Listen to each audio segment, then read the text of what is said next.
បាទសួស្តីថ្ងៃនេះយើងមកដឹងពីរបៀបនៃការឆែកមើល speed កុំព្យូទ័ររបស់យើង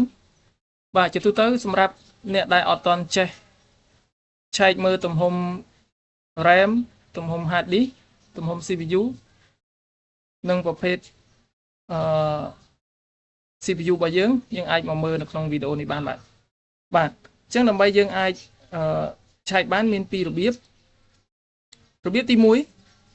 គឺយើងចុចនៅលើផ្ទាំង File Explorer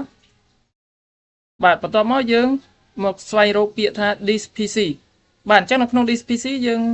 មកស្ដាំនៅលើវាយើងចុចនៅលើពាក្យថា Property បាទអញ្ចឹងនៅពេលដែលយើងចុចមកលើពាក្យ Property វានឹងបង្ហាញផ្ទាំងមួយឈ្មោះថាផ្ទាំង Settings អញ្ចឹងយើងចូលនៅលើ System ហ្នឹងយើងមកពិនិត្យមើល Speed កុំព្យូទ័ររបស់យើងឬក៏របៀបមួយទៀតយើងមកស្ដាំនៅលើ Disk PC ដូចគ្នាយើងយក Show More Options បាទរួចហើយយើងយកពាក្យថា Properties បាទអញ្ចឹងគឺនឹង load មកទីតាំងនឹងដូចគ្នាបាទអញ្ចឹងសម្រាប់កុំព្យូទ័រដែលខ្ញុំកំពុងប្រើប្រាស់នេះគឺprocessor របស់វាគឺ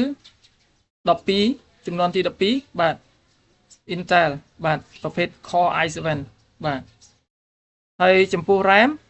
គឺ 40G បាទ 40GB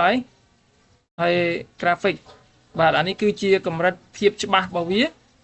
នៅពេលដែលយើងបង្កើតវីដេអូឬក៏យើងមើល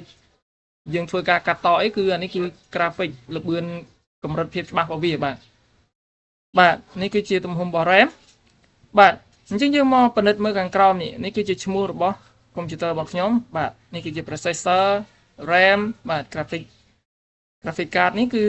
ប្រភេទ NVIDIA បាទអានេះហើយគឺជារបៀបនៃការឆែកមើលសម្រាប់បងប្អូនដែលអត់ទាន់ចេះក្នុងការពិនិត្យមើលទំហំកុំព្យូទ័រសម្រាប់ប្រភេទ hard disk ទំហំ hard disk RAM អីគឺបងប្អូនអាចឆែករបៀបនឹងបានសម្រាប់ Windows 2011បាទអញ្ចឹងខ្ញុំមានប៉ុណ្ណឹងសម្រាប់ការឆែកមើល Speed កុំព្យូទ័រហើយបងប្អូនបើមានចម្ងល់អាច comment នៅខាងក្រោមវីដេអូបានបាទកុំភ្លេចជួយ subscribe វីដេអូខ្ញុំម្នាក់មួយផងបាទ